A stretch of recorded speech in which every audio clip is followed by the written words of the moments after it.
Society kind of like pushes you to see life as a linear thing, but we kind of learn, especially through experience, that life is not like that at all. We all have like the point A and the point B, which is like the certain events, our birth and our death. We all know that we are born and we all know that we're gonna die at some point, you know? But the thing that is in the middle is kind of random. We don't really know like where life's gonna take us. Actually, in a way, we don't even know how it's gonna end. And maybe that's what makes life beautiful, you know? Even though we don't have a lot of choices, the only choice we have is the choice to live. Not how much you live or like how important life you have, but how well you live. This starts with actually choosing to start living. Today I'm talking about a book I read recently. It kind of like changed my mind and my vision of life.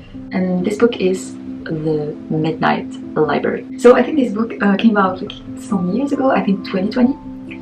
It was written by Matt Haig. This book was recommended to me by so many people, and I kind of like postponed it. I don't know why, but I read it like recently, and it kind of like changed everything for me. First, I want to say I love this kind of book with like kind of like a spiritual lesson and kind of like a moral in the end, but still in a fiction book, you know. It's a fiction but with like a deep message in it. And I just love this kind of book. It's just, I think it's the best book. I don't have anything against self-development books, but I think the best way to actually teach something is through a story. It's all about the story, the power of storytelling, right? And that's why I really, really like this book. It's kind of like the same thing as The Alchemist.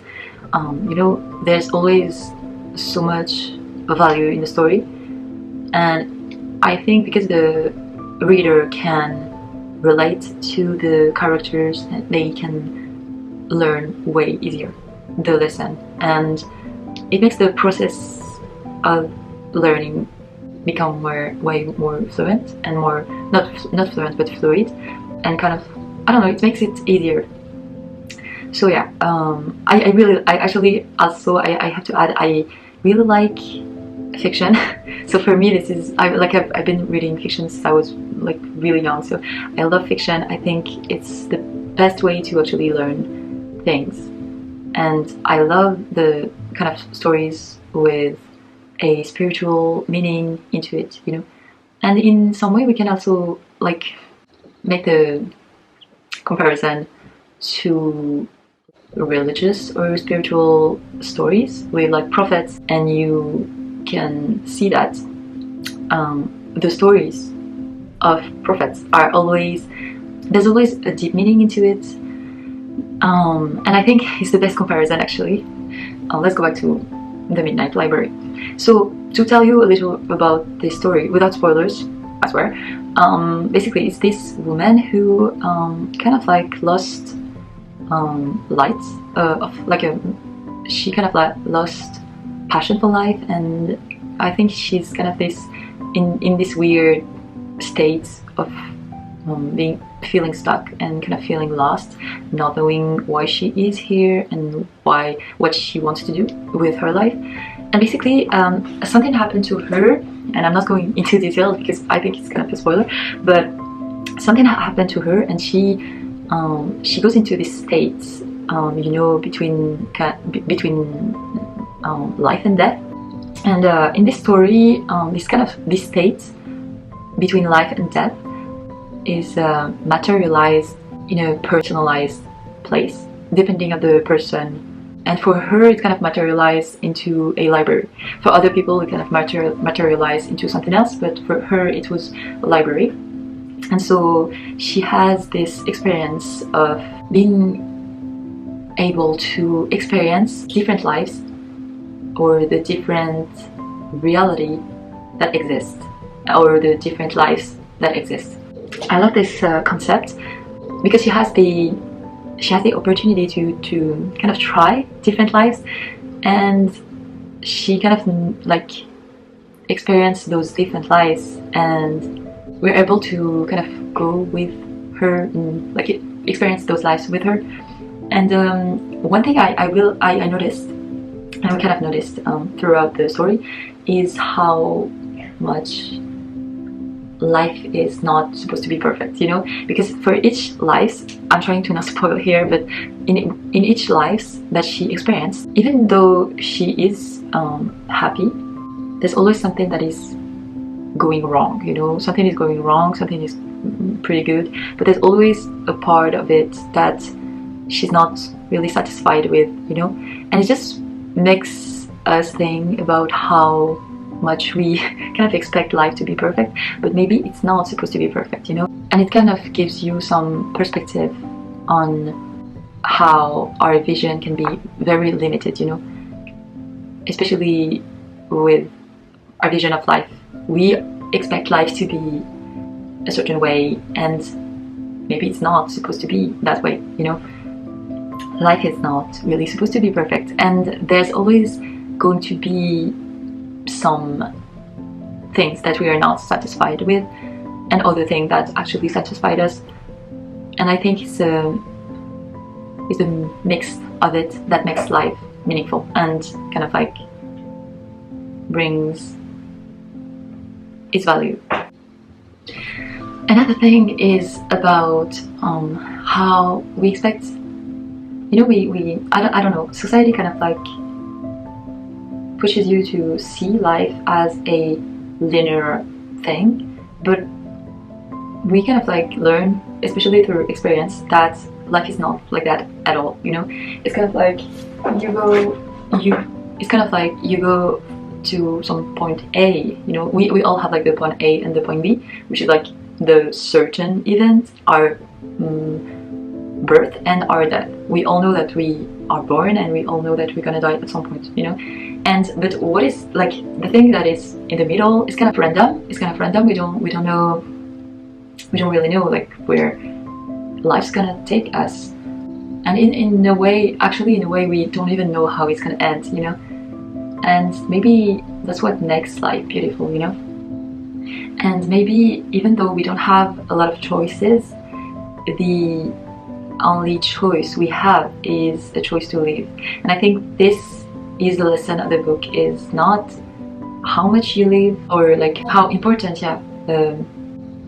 life you have, but how well you live, you know. And I think this starts with actually choosing to start living. And I think it's also the difference between surviving and living. A lot of people kind of like forgot how to live, and I think I did at some point actually.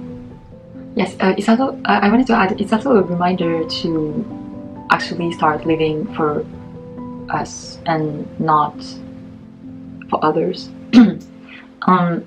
We all had at some point kind of the feeling that we had to respond to others' expectation, whether it's like family or like people around us, society.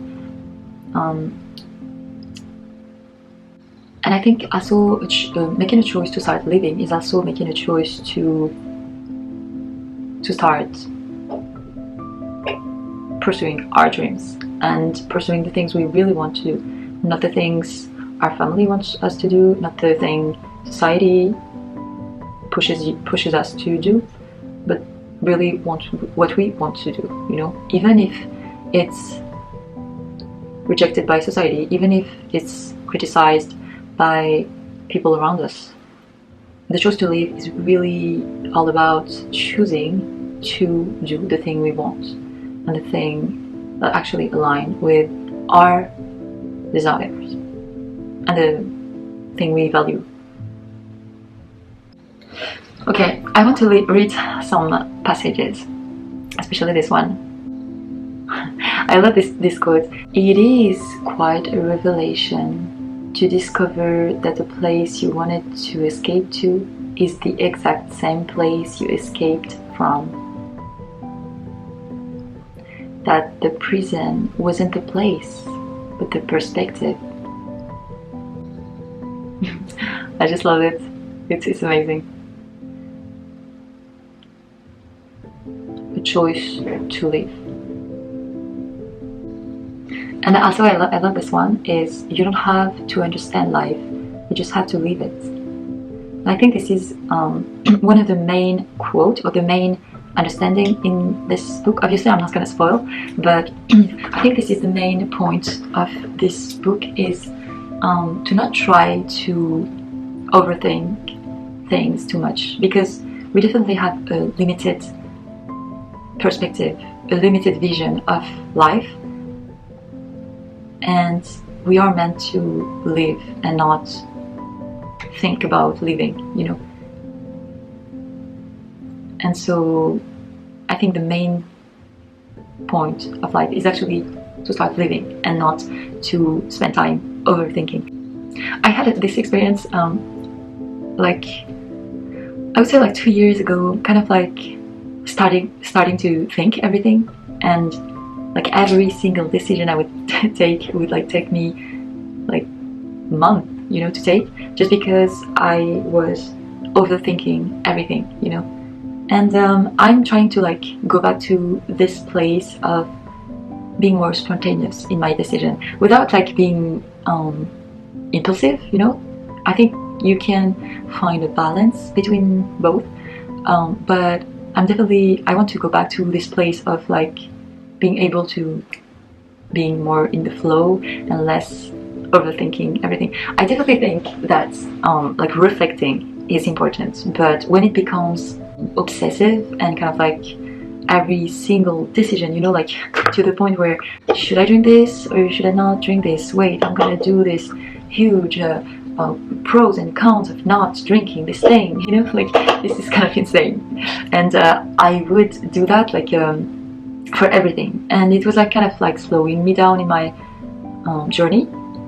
And like every single opportunities I would have, I would kind of like make this huge plan and maps and stuff. And I think there's something powerful about just taking a step like this, you know.